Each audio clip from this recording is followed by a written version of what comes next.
Ah là là là là là, grâce à Manu, on ne s'ennuie jamais.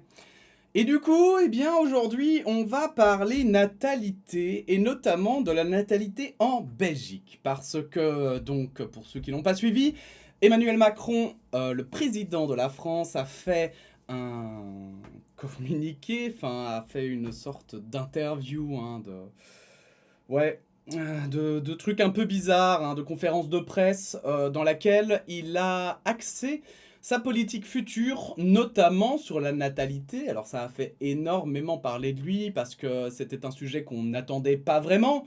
Hein. C'est un sujet un peu vieux comme le monde, et disons très conservateur en général, parce qu'en fait, vous allez voir, la natalité, oui, on peut s'en inquiéter, mais bon, disons que les solutions amenées par le président de la République n'étaient pas forcément les plus intelligentes et les plus à même de régler ce problème. Donc, bon, comme d'habitude, Emmanuel Macron a une idéologie qu'il ne connaît pas, enfin qu'il fait semblant de ne pas connaître. Pardon, je vais amener mon micro ici, je sais que sinon vous m'entendez moins bien. Donc, on va parler natalité, et on va parler notamment de la natalité en Belgique, parce qu'évidemment, suite à cette annonce d'Emmanuel Macron, eh bien, nombre de journalistes en Belgique se sont demandé et qu'est-ce qu'il en est de la Belgique. Voilà, comment est-ce qu'on gère la natalité en Belgique? Est-ce que nous aussi, on a une chute démographique, etc., etc. Donc, je vous propose de lire un article extrêmement complet de la RTBF, que j'ai trouvé extrêmement intéressant et qui est bien sûr disponible en description pour ceux qui veulent plus d'informations. Donc comme en France, la natalité diminue en Belgique, est-ce si grave de faire moins d'enfants? Alors bien sûr, la première chose qui m'a fait tiquer, c'est que voilà, une des choses que l'on avait appris lors de mon cursus, de mon faible cursus en histoire, c'est que la natalité était souvent directement liée aux crises, ou en tout cas, on va dire, à la situation qui se déroule dans le pays. Donc, en général, plus le pays se porte bien et plus la natalité va soit augmenter, soit stagner, aux alentours des fameux 2 enfants par personne.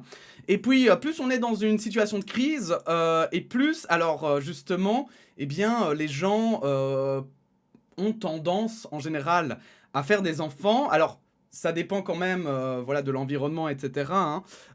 Ici, justement, c'est ça qui est intéressant, c'est que comme les préoccupations se déroulent plutôt dans le futur, dans l'avenir, eh bien, les gens font moins d'enfants, mais la majorité des temps, quand il y a des crises mondiales, telles que des guerres, des famines, etc., les gens font beaucoup plus d'enfants parce que, évidemment, il y en a beaucoup plus qui meurent. Et donc, imaginons que vous vouliez avoir un enfant, eh bien, peut-être que vous devrez en faire 5 pour qu'il y en ait un qui survive. Voilà.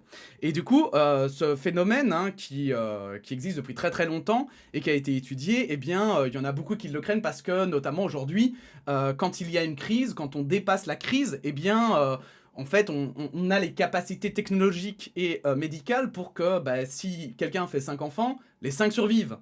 Et donc, notamment, ça a pu poser par le passé des questionnements sur le fait, est-ce qu'on fait trop d'enfants? Parce qu'il faut le temps, évidemment, que les gens s'adaptent un peu, enfin, voilà, se rendent compte, enfin, voilà, il y a la sociologie derrière qui joue. Bref, tout ça, et du coup, bah voilà, la natalité, bien sûr, vous vous rendez bien compte qu'il y a différentes situations et que certaines sont plus difficiles à gérer que d'autres. Et pourquoi c'est difficile à gérer? Eh bien, la réponse principale, c'est parce que ça ne se gère pas, voilà. La natalité, c'est pas juste dire aux gens, faites plus d'enfants, faites moins d'enfants. La natalité, c'est malheureusement tellement de facteurs différents qui vont faire que les gens vont faire plus d'enfants ou moins d'enfants, que malheureusement, il faut presque, je vais dire, travailler sur tout le système pour relancer ou diminuer la natalité, et que ça ne se fait pas par des règles comme a pu faire la Chine, comme a pu faire voilà, plein d'autres pays dans le monde, et s'essayer à gérer la natalité. Ça a toujours été des échecs parce que forcément il y a un moment où on a le retour du bâton, et les gens forcément se préoccupent de plein de choses différentes. Et je pense que l'un des problèmes, notamment au niveau politique, c'est que plus les politiciens seront détachés de la réalité des citoyens, et plus ils ne comprendront pas que en fait, la natalité ne se gère pas juste dans un coup de baguette magique. Bref, Allez, allons dans l'article, ils vont être concis et plus clairs que moi. C'est parti. Depuis 10 jours, le sujet fait réagir sur les réseaux sociaux. Il enflamme les débats sur les chaînes de télévision et s'invite en une des journaux en France et par ricochet aussi en Belgique. La baisse de la natalité. Mardi dernier, Emmanuel Macron, le président français, présentait une batterie de mesures pour permettre un réarmement démographique. Un plan annoncé juste après l'apparition de nouveaux chiffres de l'Institut de statistique nationale. En 2023, le nombre de naissances en France a été historiquement bas, descendant à des valeurs qu'on n'avait plus observées depuis la Deuxième Guerre mondiale. En Belgique aussi, les couples belges font moins d'enfants. La tendance est à la baisse depuis 1964, même si on n'a pas encore atteint le niveau historiquement bas de 1941. Les motifs expliquant cette baisse sont multiples. Crise économique, écologique, troubles de la fécondité. Cela étant, est-ce que c'est grave pour la Belgique de faire moins d'enfants ? Donc comme vous voyez, même déjà au début de l'article, on le dit, la natalité c'est extrêmement complexe parce que ça dépend d'un nombre de facteurs presque incalculables et du coup bah forcément en fait quand tu veux agir sur la fécondité, tu dois littéralement presque faire un changement idéologique, presque j'ai envie de dire. Et c'est là où, pour moi, on arrive à des aspects très intéressants. Et pourquoi est-ce que, on va y arriver après, mais pourquoi est-ce que certaines idéologies, notamment à droite, me semblent complètement dépassées ? Les politiques de natalité en Belgique au XXe siècle. La problématique de la baisse de la natalité n'est pas neuve. Si on observe les chiffres de StatBel, l'Office belge de statistique, on constate en effet une tendance générale à la baisse sur les 100 dernières années. Il y a eu les 2 guerres mondiales pendant lesquelles on a observé une baisse de naissances. Avec l'après-guerre, il y a une reprise des naissances avec le baby-boom qui va durer jusqu'au début des années 60. Après ça, on a vu une baisse progressive des naissances avec des fluctuations des périodes où il y avait un peu plus de naissances. Ce qu'on observe depuis 2011, par contre, c'est vraiment une baisse du nombre de naissances. On était arrivé à un pic en 2010 avec environ 129 000 naissances. Pour l'année 2022, on est à 113 593 naissances. Cela représente quand même une baisse de 12% par rapport à 2010, analyse Gisèle van der Welpen, statisticienne démographe chez StatBel. Bien sûr, désolé pour les noms que j'écorcherai. Alors du coup, voilà. Ici, vous avez le graphique des naissances en Belgique, que je trouve extrêmement intéressante. Alors comme vous voyez ici, 1917-1918, on a ici le taux de naissance le plus bas. On a aussi ici en 41 et en 42.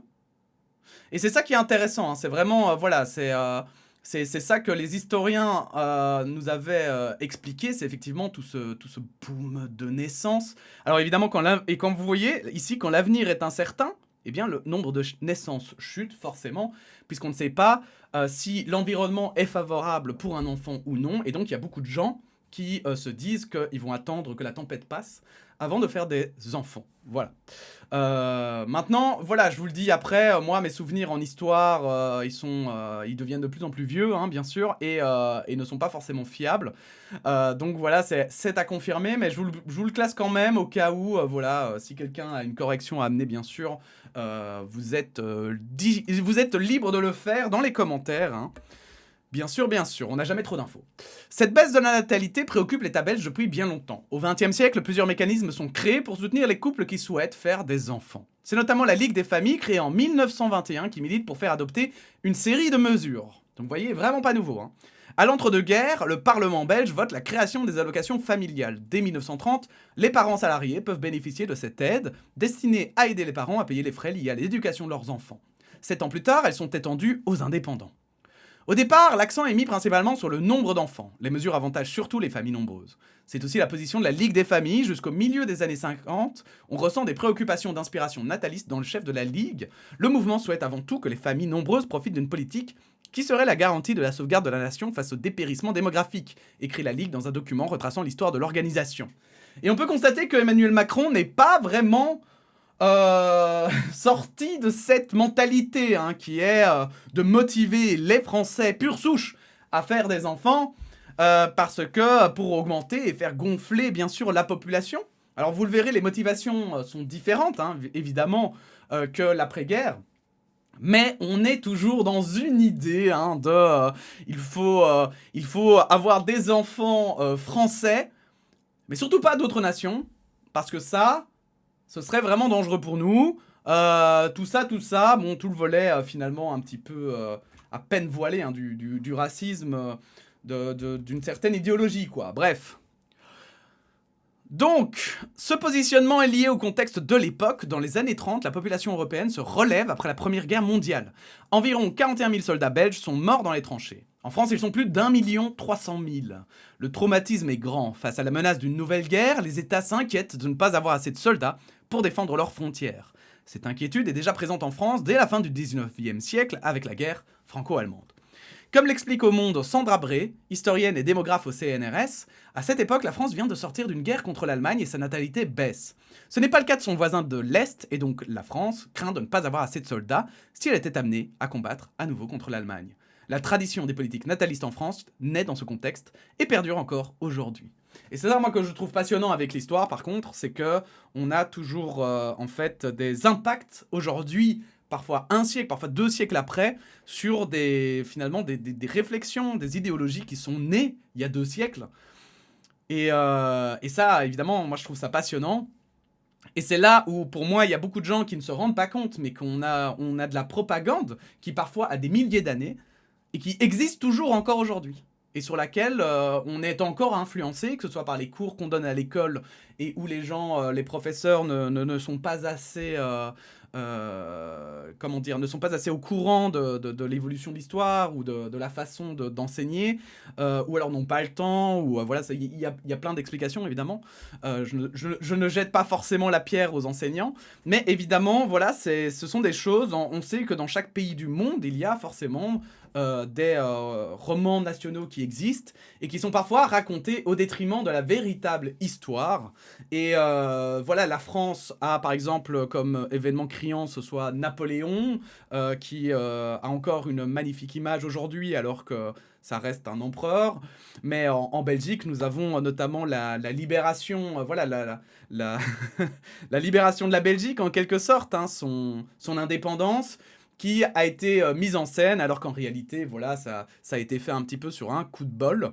Mais évidemment, vous vous rendez bien compte que c'est moins vendeur de dire « Ah, la Belgique, elle a été créée sur un coup de chance de l'histoire qui fait que tous les pays alentours étaient occupés un petit peu. » Plutôt que de dire « Non, on s'est battu vaillamment pour notre patrie, pour qu'on soit tous ensemble, blabla, tout ça, tout ça. » Bon, le narratif, hein, on en reparlera, mais le narratif, évidemment, fonctionne bien mieux que la réalité.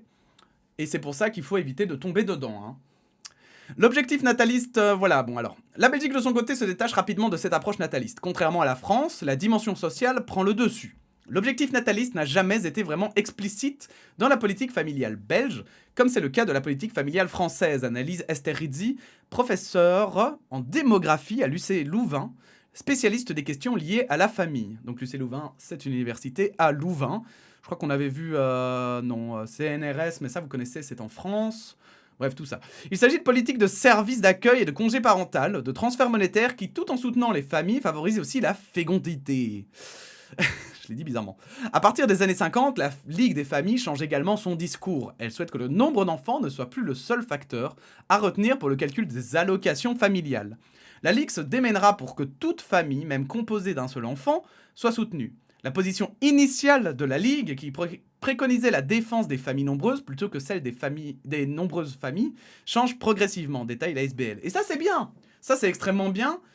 D'autant plus que, visiblement, il se base sur les données scientifiques. Et moi, je pense que c'est ça qui est vraiment important à comprendre, sur quel que soit le sujet, d'ailleurs. C'est qu'en fait, une opinion sur un sujet, il faut toujours qu'elle soit ouverte, évidemment, à la discussion et au changement, d'accord ? Et je pense que beaucoup de gens oublient ça.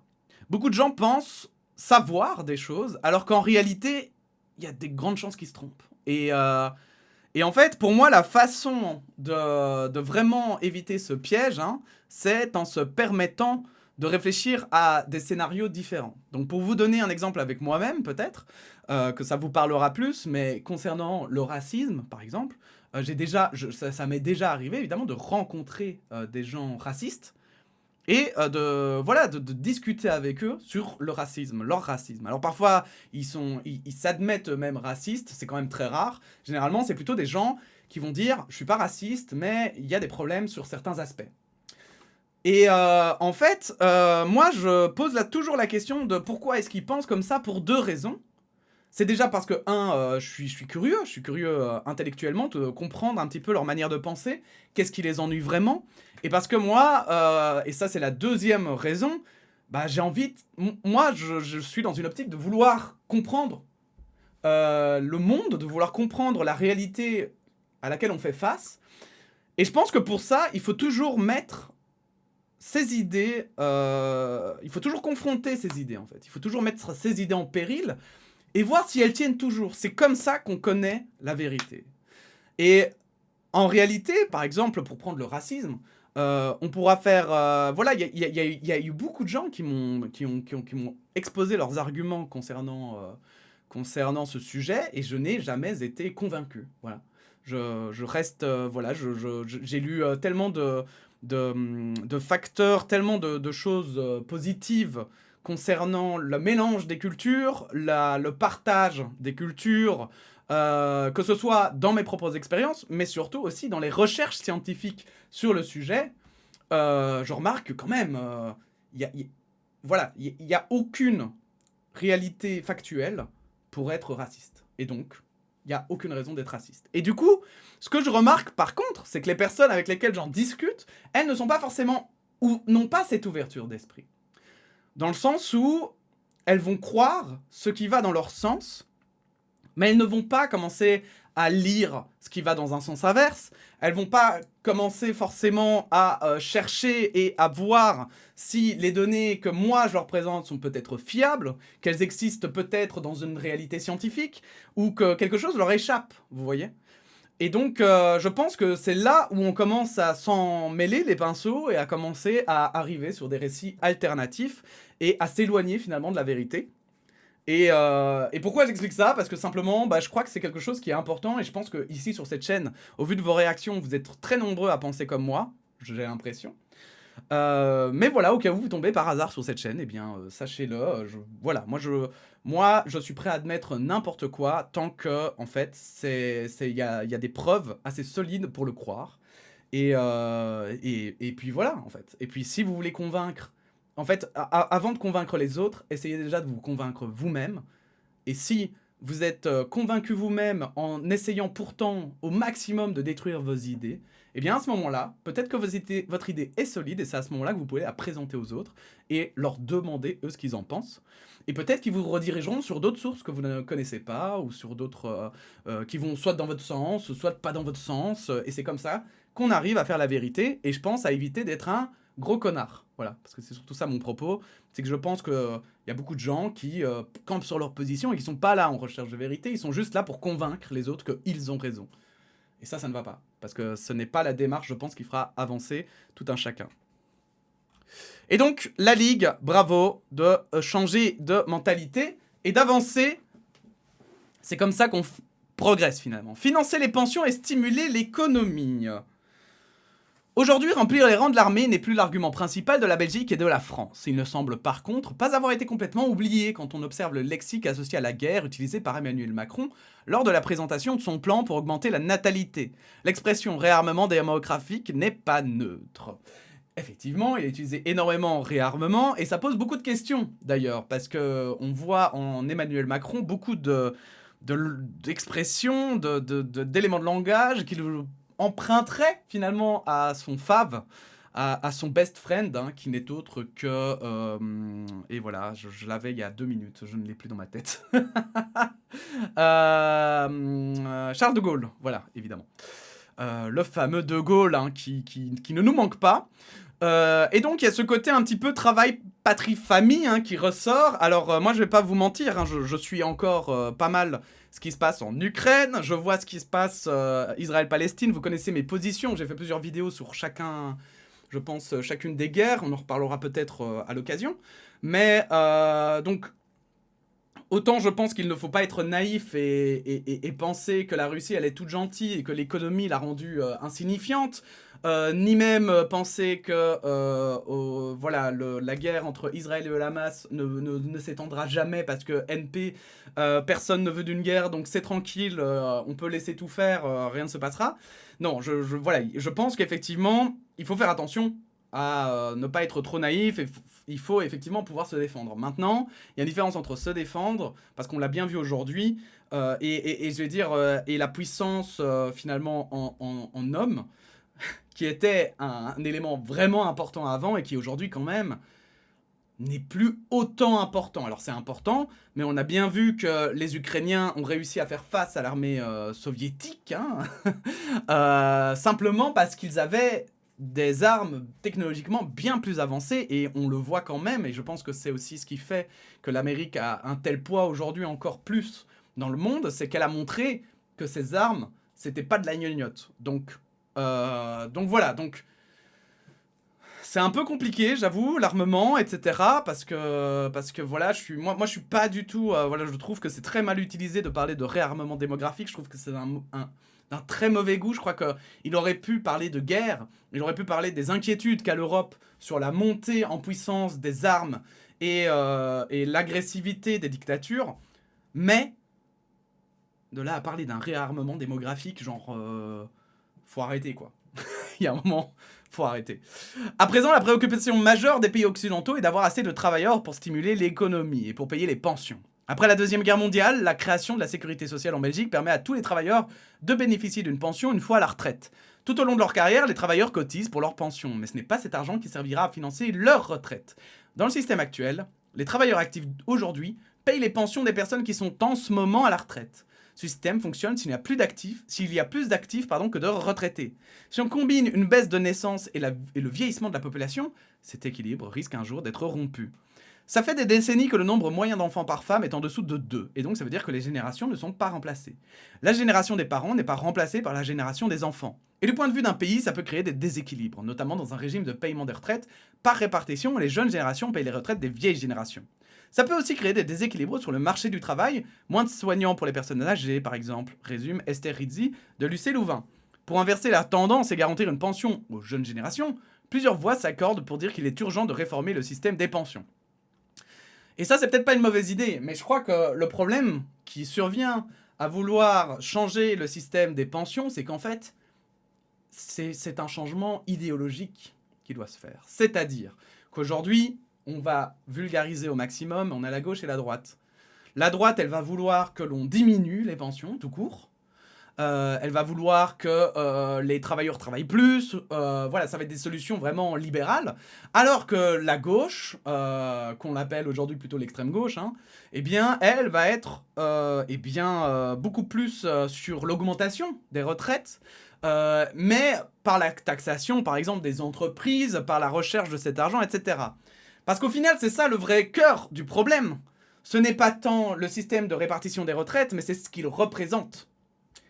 Aujourd'hui, on a des gens qui travaillent, mais qui sont moins nombreux que les retraités, et donc forcément l'équilibre est rompu. Mais alors comment on fait ? On fait peser la charge sur les travailleurs, on fait peser la charge sur les entreprises, on fait peser la charge sur les retraités. Qu'est-ce qu'on fait ? Et en fait, finalement, c'est là où je pense que l'idéologie a toute son importance, finalement. Parce qu'au final, c'est à ça que va servir, c'est ça qui choisira notre futur. La population belge continue à augmenter. Si le nombre de naissances baisse, ça ne veut pas dire pour autant que la population vivant en Belgique diminue. Cela s'explique par les mouvements de population. Pour l'instant, il y a plus de personnes qui immigrent en Belgique que de personnes qui quittent le pays. Les personnes qui rentrent dans le territoire sont souvent des personnes qui sont en âge de travailler, et donc qui viennent remplir ces catégories d'âge de la population active. Note Gisèle van der Welpen de Stadbel. Et là, on arrive à un point qui va emmerder énormément, souvent les conservateurs ou bien les personnes n'aimant pas les étrangers, pensant que les étrangers sont des menaces pour nous. Voilà. Malheureusement, on est dans un monde où on ne peut pas tout avoir. On ne peut pas avoir le beurre, l'argent du beurre et le cul du crémaillé, hein, comme on dit dans le milieu. Bien sûr, même s'il est magnifique et bordé d'abdos. Non, eh bien, aujourd'hui, on va... on doit faire des choix. Et c'est là où, pour moi, il y a vraiment l'aspect conservateur me dérange énormément. Et c'est là où, pour moi, il n'y a, en 2024, aucune raison d'être, rétrograde, de ne pas être progressiste. Parce qu'en fait, tout ce que les conservateurs ont en tête, c'est dépassé. On a déjà essayé. C'est de la merde. On sait que ça ne marche pas. Mais l'argument des conservateurs, souvent, c'est de dire « Mais non, on l'a fait, mais on l'a pas assez fait. » Et moi, ça me dérange terriblement, parce que quand tu essayes une fois un truc, que ça marche pas, ok, tu peux essayer d'un petit peu bidouiller, de changer des règles et tout, mais c'est pas en appuyant plus fort que tout à coup ça va marcher. Enfin, ce n'est pas comme ça que ça marche. Malheureusement, hein, c'est que peut-être tu es sur la mauvaise piste. Et moi, c'est vraiment ça. Le problème que j'ai avec les conservateurs, c'est que, eh bien, je les vois un petit peu comme des robots qui recommencent en boucle. Les mêmes choses. Et qui font, ça marche pas, c'est que je l'ai pas assez bien fait. Et donc ils continuent, et puis à la fin, en fait, ils y arriveront jamais. Parce que c'est pas comme ça qu'on avance. Ça ne veut pas dire que tout ce qu'on a fait auparavant est à jeter. Au contraire. Mais on peut pas juste transposer ce qu'on a fait avant et dire oh, bon, ben maintenant, il faut le faire maintenant, c'est le bon moment, parce qu'avant, ça marchait pas, parce qu'avant, c'était pas le bon moment. Non, non, non, il y a un moment, hein, il faut peut-être réfléchir à de nouvelles solutions. Hein. En plus de travailler sur notre territoire, ces personnes s'installent et font parfois des enfants. Contrairement aux idées reçues, les femmes d'origine étrangère ne font pas significativement plus d'enfants que les femmes belges. Cette fausse croyance est par ailleurs souvent utilisée par l'extrême droite pour justifier la théorie du grand remplacement. Et voilà. Et en fait, voilà, comment... Quand on voit ça, quand vous lisez des spécialistes, parce que pour moi, il y a aussi un... On en reparlera, j'ai plein de sujets à parler, mais malheureusement, je manque énormément de temps. Donc voilà, je fais des vidéos au plic-ploc, mais c'est le temps que j'arrive à dégager.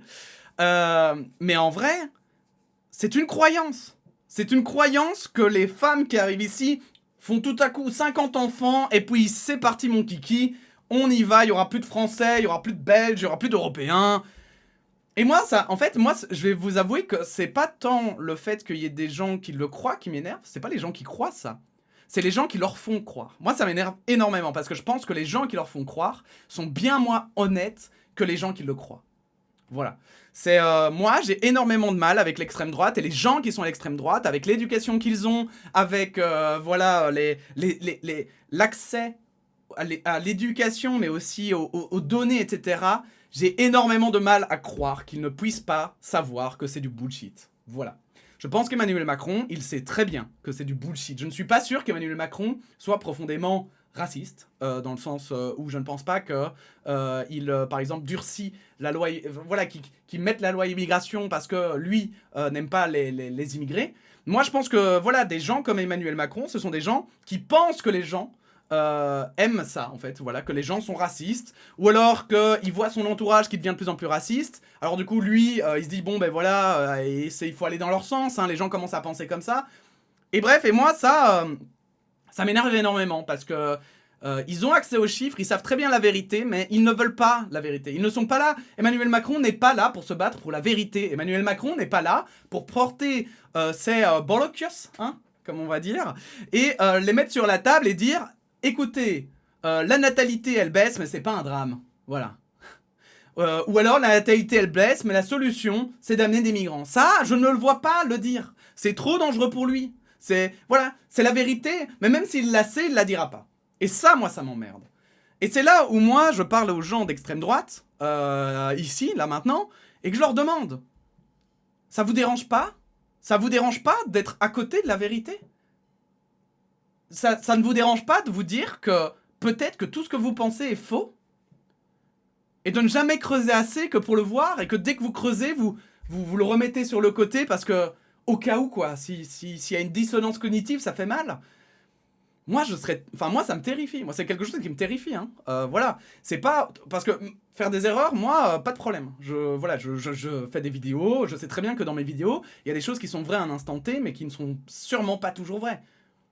Mais par contre, penser à côté de la plaque, complètement, hein, être complètement à côté et être complètement désinformé, oh mais ça me terrifie de fou, quoi. Ça, voilà. Si un jour on me dit le monde que tu pensais être n'est pas du tout celui-là, c'est vrai que c'est un... Enfin voilà, je serais le premier à dire, bah ok, montre-moi le vrai monde, quoi. Vas-y, montre-moi la réalité, quoi.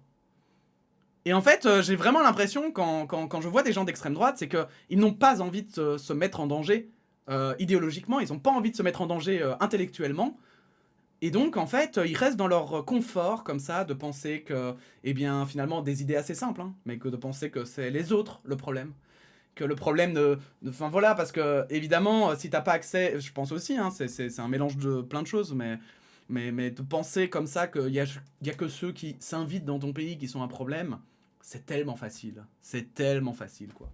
C'est limite, on pourrait dire, ouais, tous les gens avec des yeux bleus sont un problème, quoi. Et comme ça, on peut se déchaîner, on peut se défouler. Ça a toujours existé hein, dans l'histoire, donc ça marche très très bien, on le sait très bien. Et puis voilà, et puis en fait, et puis en fait on ne pense plus à ces problèmes. Mais on les règle pas non plus, hein. C'est un peu comme l'alcool, quoi. On boit, on oublie nos problèmes le temps d'un instant. On a l'impression que c'est bon, que tout roule, quoi. On est content. Mais dès que ça s'arrête, on retourne dans la merde. Et on voit qu'une seule solution, c'est de reboire la bouteille. Et je vois vraiment le racisme comme ça. Vraiment.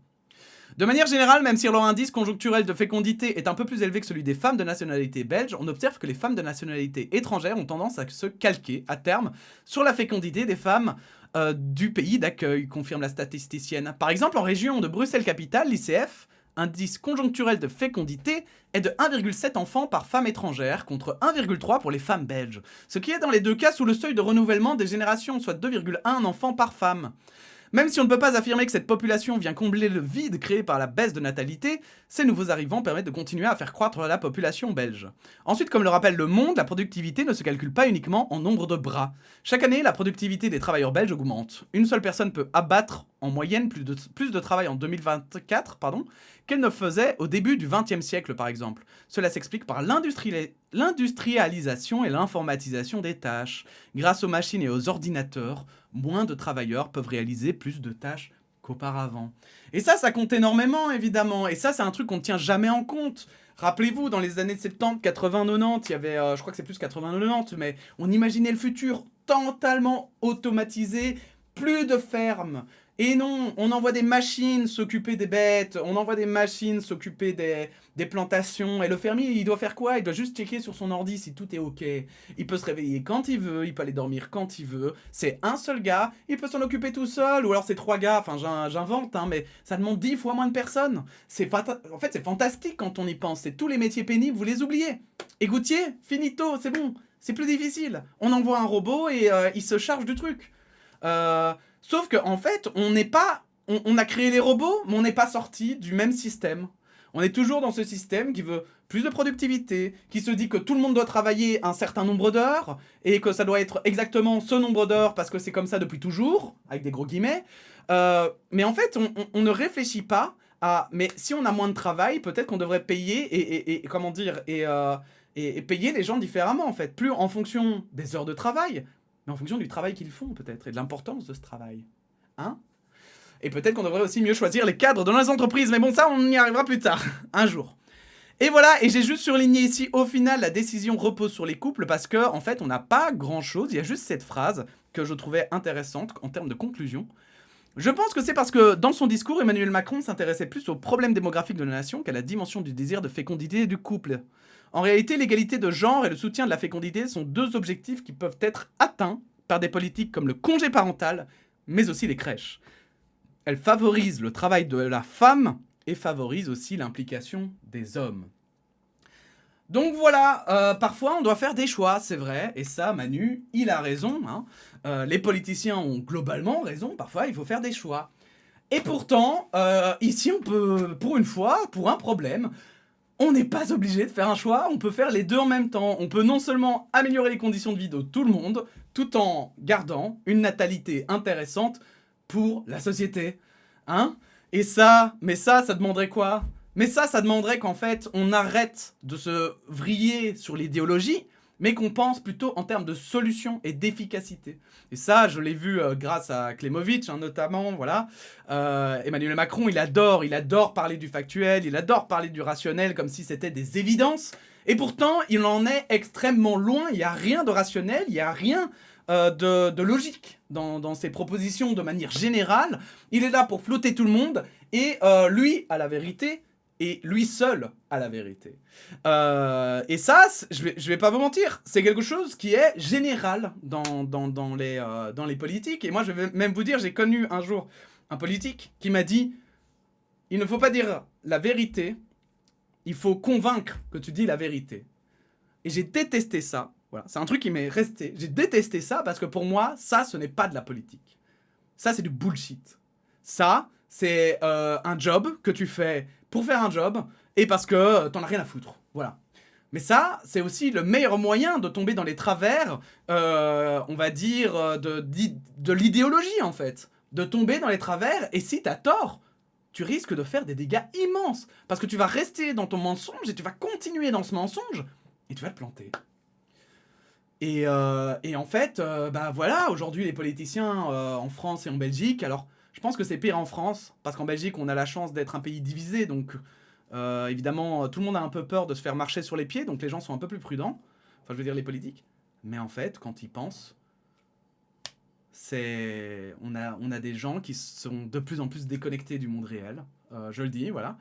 De plus en plus déconnectés du monde réel, qui en fait sont de plus en plus entre eux, et qui, en fait, ne comprennent pas ce que les gens leur expriment. Et notamment, si on écoute les gens racistes, en fait, les gens qui pensent qu'il faut virer voilà, les étrangers des pays, le problème, en fait, ils veulent pas virer les étrangers, c'est pas ça qu'ils veulent. Ils veulent que leurs conditions de vie s'améliorent, en fait. Voilà. Ils sont racistes parce que ils ont cru, la première personne qui leur a dit « Mais non, regarde, le problème, c'est simple, c'est eux ». Mais en fait, voilà, si tu connais rien en politique, effectivement, tu pourrais le penser. Mais le souci, il est là. C'est qu'en fait, ils veulent juste avoir leurs conditions de vie qui augmentent. Et donc, si vous amenez des immigrés, ah oui, c'est vrai, peut-être qu'il y en a qui seront pas contents. Sauf si leurs conditions de vie s'améliorent. À ce moment-là, ils seront bien contents quand même qu'on ait fait ça. Bref, mesdames et messieurs, fin de vidéo, bien sûr. N'hésitez pas à donner en commentaire votre opinion, de donner vos sources, etc. bien sûr. Désolé, parfois ça prend un peu de temps de valider les commentaires parce que j'ai désactivé les liens pour éviter les bots, mais j'essaye toujours de le faire et d'être réactif. N'hésitez pas à liker, à vous abonner, et puis sinon on se dit à bientôt pour de nouvelles actualités. Voilà. Merci à tous, à bientôt, la pizza.